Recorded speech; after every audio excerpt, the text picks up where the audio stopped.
قال له يا فوزي انا خلاص يا فوزي لقيت المشروع اللي كسبنا دهب يا فوزي، بعد كده مش هتلاقيها على الدهب يا فوزي اللي انت هتلبسه يا فوزي، هتتغرق كده في الدهب يا فوزي، بس المشروع بقى واقف على تفصيلة صغيرة، انت لو حليت التفصيلة الصغيرة دي يا فوزي هنقول ايه؟ وداعا يا عواطلية، هنقول العواطلية وداعا، خلاص بعد كده مفيش حد يقول لنا يا عواطلية تاني، يا لا يا فوزي.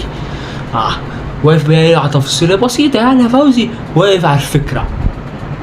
انت لو جبت الفكرة يا فوزي ايه هنقول وداعا للعواطلية، وكمان جبت ايه ورقة وكراسة عشان خاطر ايه تقول على الفكرة عشان خاطر اكتبها.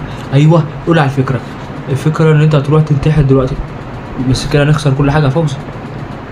لا صح فوزي ما ينفعش تنتحر دلوقتي، ليه بقى؟ عشان انا لسه مستحمى يا فوزي، ما ينفعش اخرج دلوقتي يا فوزي. يا فوزي اسمعني بس يا فوزي،